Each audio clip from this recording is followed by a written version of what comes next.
Ya. Assalamualaikum warahmatullahi wabarakatuh. Perkenalkan, saya Ayu Putri Kolasari dan rekan saya, Afinya Salsabila, mahasiswa Fakultas Teknik Universitas Negeri Malang, Departemen Teknik Sipil, Prodi S1 Pendidikan Teknik Bangunan. Jadi, di kesempatan kali ini, kita akan membahas mengenai keselamatan, kesehatan, keamanan kerja, dan lingkungan kerja atau K3L di Laboratorium Departemen Teknik Sipil. Sebelum kita membahas lebih jauh, kita perhatikan dulu mengenai definisi dari K3L. K3L sendiri merupakan kesehatan, keselamatan, keamanan, dan lingkungan yang memiliki arti kekuatan yang mendorong komitmen sel untuk meningkatkan kesadarannya akan keberlanjutan dan wawasan lingkungan. selanjutnya laboratorium adalah tempat aktivitas untuk melakukan pengujian atau percobaan, penelitian suatu bahan material maupun benda uji. Di dalam laboratorium terdapat material atau alat atau mesin mulai dari yang berukuran kecil sampai besar untuk mendukung keberlangsungan kegiatan di dalam laboratorium. Yang pertama meliputi pengujian semen, yang kedua pengujian agregat halus, ketiga pengujian agregat kasar, keempat pengujian beton, dan lima aktivitas umum.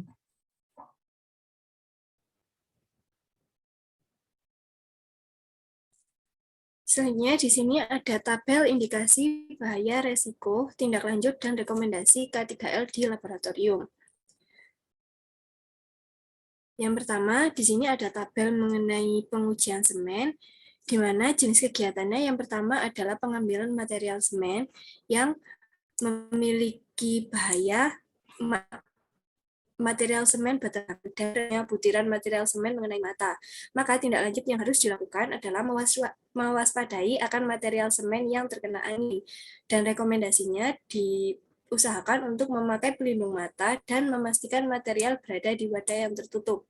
Yang kedua, jenis kegiatannya adalah proses merebus campuran semen selama 3 jam, di mana memiliki bahaya panas dari kompor yang dapat menyebabkan luka bakar.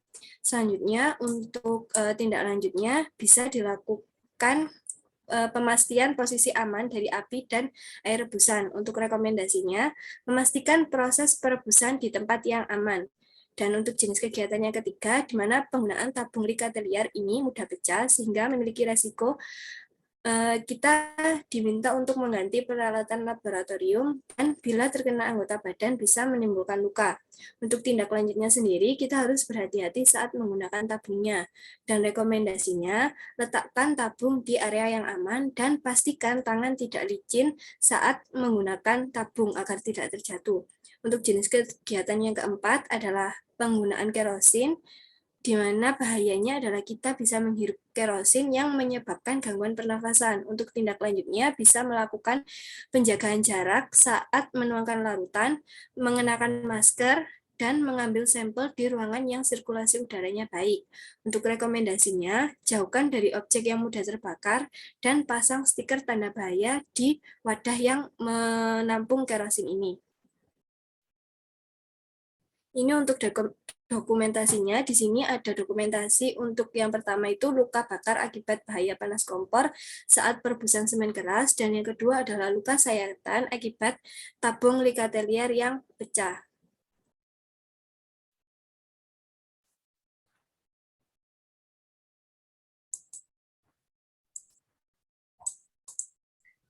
Selanjutnya, saya akan menjelaskan jenis kegiatan di pengujian agregat halus.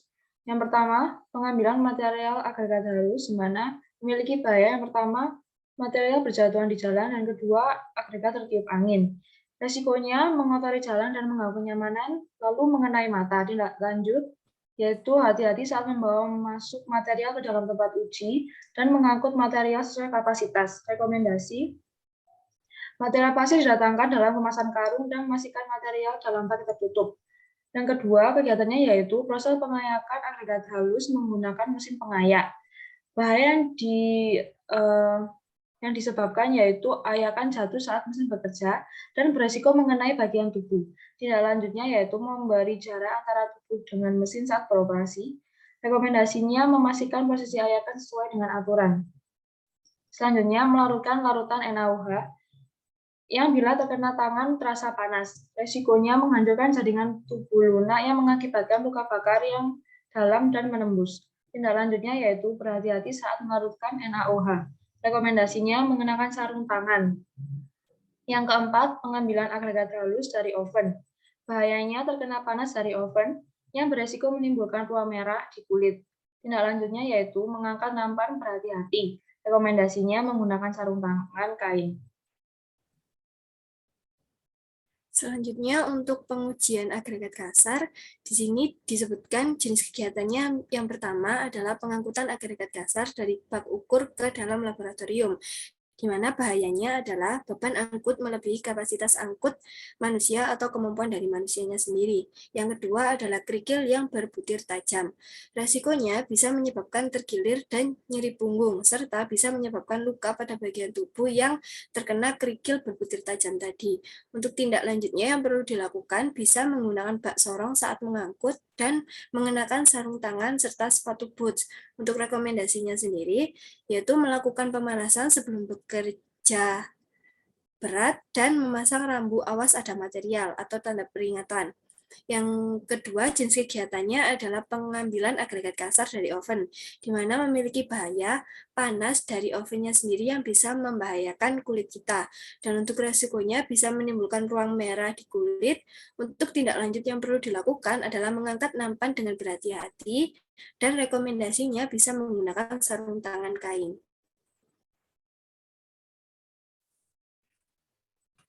Selanjutnya ada pengujian beton. Dengan jenis kegiatan yang pertama, pengambilan material campuran beton yang bisa material berjatuhan di jalan, lalu agregat tertiup angin, beban angkut melebihi kapasitas angkut manusia, selanjutnya kerikil berbutir tajam. Resikonya yang pertama mengotori jalan dan mengganggu kenyamanan, mengenai mata, lalu bisa menyebabkan terkilir dan nyeri punggung, selanjutnya bisa menyebabkan luka pada bagian tubuh. Tindak lanjut yang bisa dilakukan yaitu hati-hati saat membawa masuk material ke dalam tempat uji, mengangkut material sesuai kapasitas, menggunakan gerobak sorong, mengenakan sarung tangan dan sepatu boots. Rekomendasinya, material pasti diletakkan dalam kemasan karung, memastikan material dalam bak yang tertutup, melakukan pemanasan sebelum bekerja, dan memasang rambu awas ada material. Yang kedua, pengangkatan alat pencampur material beton. Bahayanya alat pencampur berat. Resikonya dapat menimpa bagian tubuh. Tindak lanjutnya mengangkat alat dengan bantuan tim, rekomendasinya sebaiknya dilakukan oleh tim laki-laki. Yang ketiga, proses pengadukan material beton. Bahayanya, alat pengaduk beresiko mengenai bagian tubuh. Yang kedua, hasil campuran pengadukan terkena bagian kulit. Resikonya luka dan akan menyebabkan gatal. Tindak lanjutnya mengaduk dengan hati-hati. Rekomendasi memastikan bahwa di area pengadukan material tidak ada tim yang mendekat.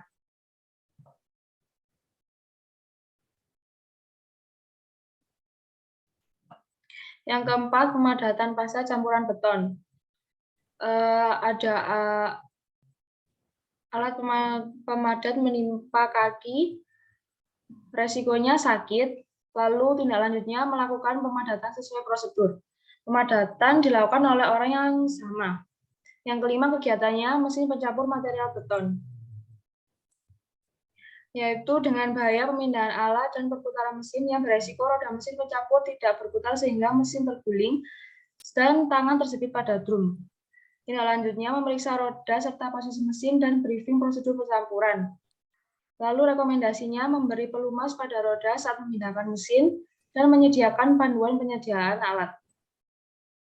Selanjutnya, pemindahan beton keras yang berbahaya yaitu beban angkut melebihi kapasitas angkut manusia yang beresiko bisa menyebabkan terkilir dan nyeri punggung, lalu selanjutnya menimpa kaki saat jatuh dari pegangan. Tindak lanjutnya yaitu menggunakan bak sorong dan melakukan pekerjaan dengan tim. Rekomendasinya melakukan pemanasan sebelum bekerja dan sebaiknya dilakukan oleh laki-laki. Selanjutnya nomor 7 yaitu proses pengujian tekan dengan bahaya serpian retakan hasil uji yang beresiko bagian yang tajam jika mengenai tubuh akan menyebabkan luka. Tindak lanjutnya menghindari kontak langsung kulit dengan serpihan retakan. Rekomendasinya menggunakan sarung tangan dengan sarung tangan, dan sepatu boots.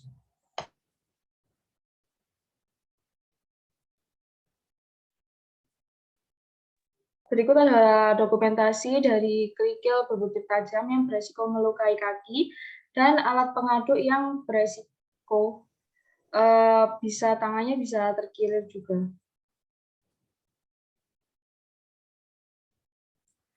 Selanjutnya adalah aktivitas umum, di mana untuk jenis kegiatannya yang pertama adalah pembelajaran di laboratorium. Dengan adanya ancaman bahaya, alat-alat atau bahan yang ada di dalam ruangan yang memberikan resiko luka atau gangguan dan rasa tidak nyaman selama proses pembelajaran. Untuk tindak lanjutnya sendiri, di sini bisa dilakukan mewajibkan memakai seragam praktikum kepada seluruh mahasiswa, selalu memakai sepatu, dan diberlakunya SOP yang ketat. Dan rekomendasinya, semua yang berada di dalam laboratorium melaksanakan SOP dengan baik. Selanjutnya, kegiatan yang kedua adalah penyebaran COVID-19, di mana memiliki bahaya dari COVID-nya sendiri dan resikonya terpapar virus. Untuk tindak lanjutnya, bisa yang pertama menaati aturan yang diberlakukan mengenai maksimal mahasiswa di dalam laboratorium, yaitu 15 mahasiswa. Yang kedua, memastikan sirkulasi udara yang bagus. Yang ketiga, menjaga jarak, memakai masker dengan baik dan benar, memastikan kebersihan ruang, dan menyiapkan disinfektan. Serta untuk rekomendasinya adalah menjalankan SOP yang berlaku, membentuk Satgas COVID di lingkungan laboratorium. Yang ketiga, memberlakukan larangan makan dan minum di dalam laboratorium. Dan yang terakhir adalah larangan masuk bagi mahasiswa yang kurang sehat. Untuk jenis kegiatan yang ketiga adalah mobilitas mahasiswa, di mana bahayanya di sini ada kabel listrik atau alat atau mesin praktikum yang berada di area jalan, sehingga memiliki resiko terjatuh dan tersengat listrik.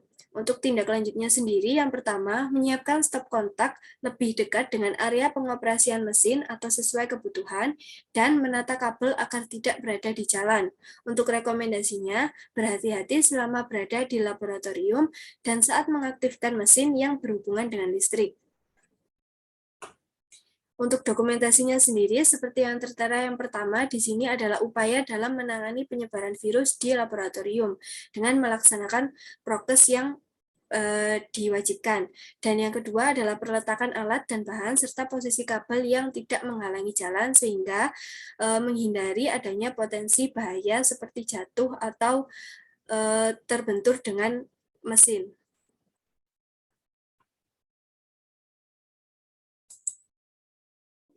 Selanjutnya ada rekapitulasi bahaya dan risiko dapat diberikan nilai yang indikatornya sebagai berikut. Ada tingkat yang kelima dengan keterangan almost certain, uraian, terjadi setiap saat. Tingkat keempat likely atau sering terjadi.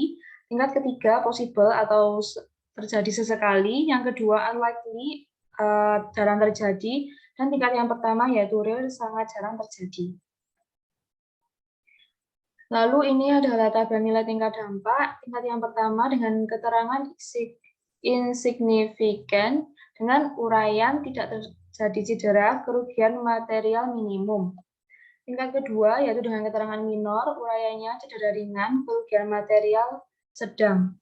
Tingkat ketiga keterangan moderate, uraiannya cedera sedang atau perlu penanganan dan perawatan medis dan kerugian material besar. Tingkat keempat, keterangannya mayor, uraiannya cedera berat, kerugian material besar, dan dapat menimbulkan gangguan produksi. Tingkat kelima, keterangannya ekstrim dengan uraian cedera fatal, kerugian material besar, dan produksi terhenti. Lalu ini adalah tabel matriks tingkat resiko. Dengan keterangan E, extreme risk, tidak dapat diberikan toleransi dan perlu ada penanganan segera. Lalu H, high risk, resiko tidak diinginkan hanya dapat diterima jika mendapat perhatian khusus pengelola. Lalu M, moderate risk, resiko dapat diterima namun memerlukan tanggung jawab yang jelas dari pengelola. Dan yang terakhir adalah L, low risk, resiko dapat diatasi dengan prosedur rutin.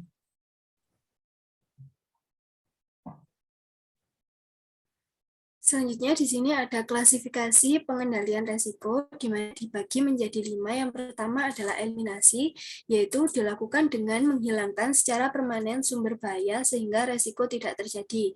Yang kedua adalah substitusi, yaitu dilakukan dengan menggantikan bahan atau alat dengan alternatif lain yang menimbulkan resiko lebih kecil.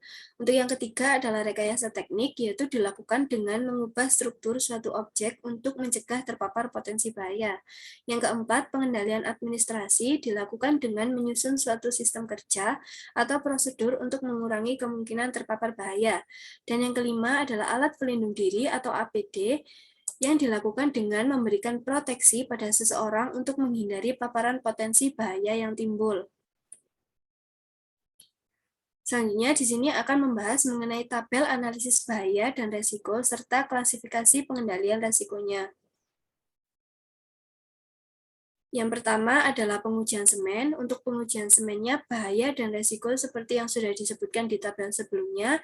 Untuk bahayanya, yang pertama ada material semen berterbangan dengan resiko butiran semen mengenai mata dengan penilaian resiko L3, C1, dan S3 dikategorikan ke low. Untuk pengendalian resikonya adalah rekayasa teknik.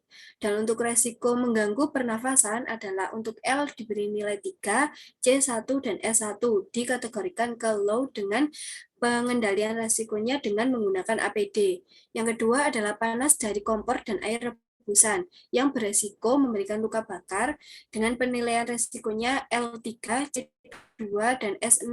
Untuk kategorinya moderate dan pengendalian resikonya adalah rekayasa teknik. Untuk yang ketiga adalah menghirup kerosin yang berisiko pernafasan. Untuk penilaian resikonya sendiri adalah L3, C1, dan S3 yang dikategorikan ke low dengan pengendalian resikonya menggunakan APD. Untuk yang keempat di sini adalah barang mudah pecah. Untuk resikonya yang pertama kita harus mengganti alat laboratorium yang penilaian resikonya untuk L3, C2, dan S3 dikategorikan ke moderate yang bisa dikendalikan dengan rekayasa teknik. Untuk yang menyebabkan luka karena barang mudah pecah ini, penilaiannya adalah L2, C2, dan S4 yang kategorinya adalah low dan bisa diatasi dengan rekayasa teknik juga.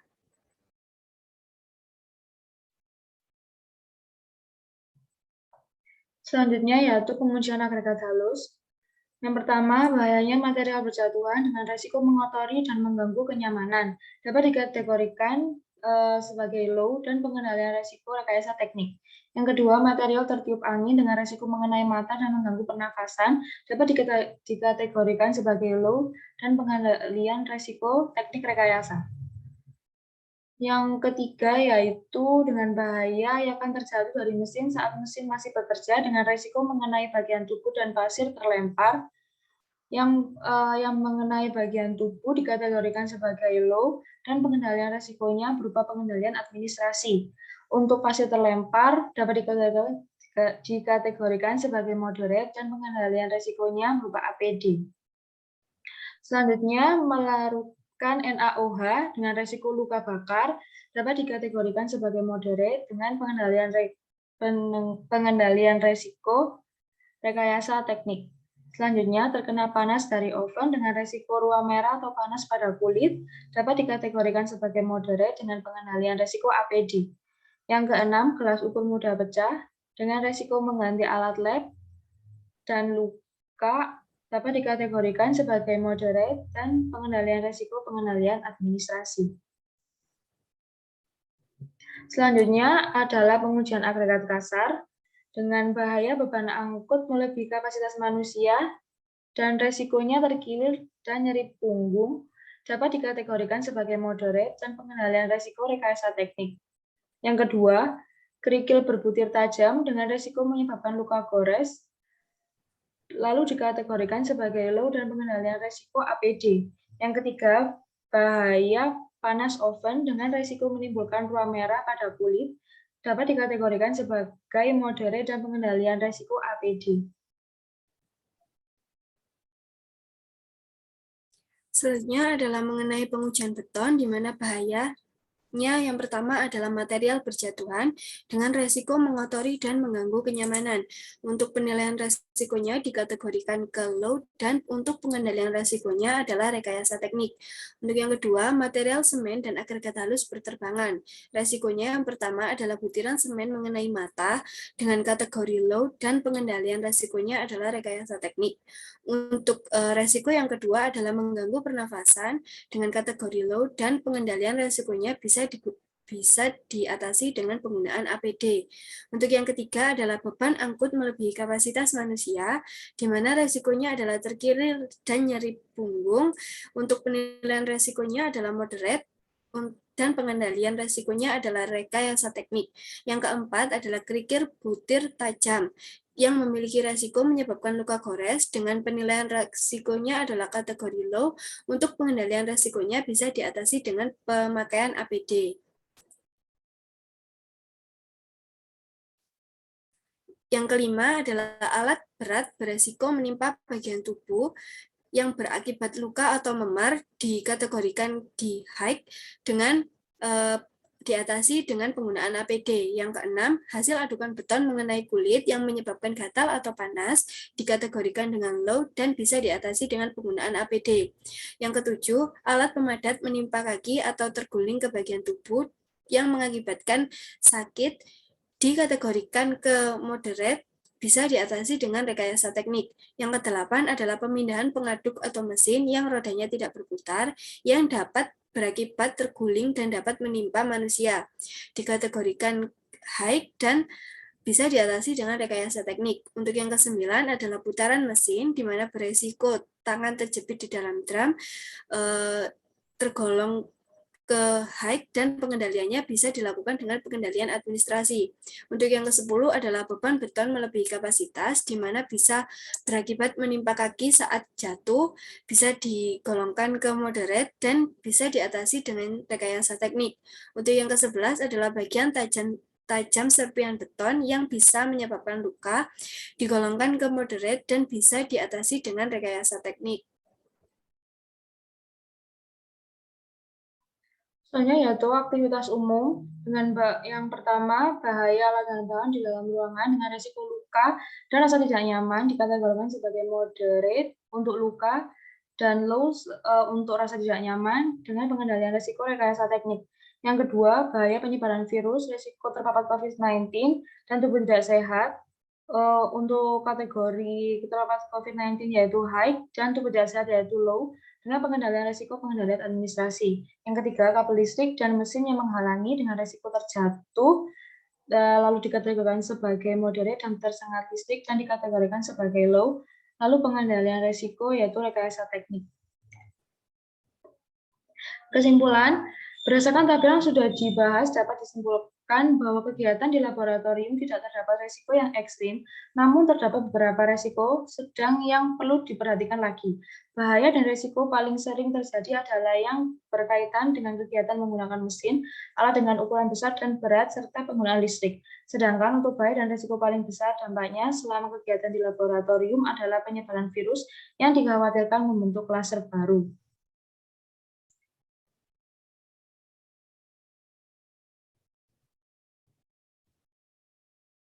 Sekian presentasi dari kami, semoga bermanfaat. Terima kasih untuk perhatiannya. Wassalamualaikum warahmatullahi wabarakatuh.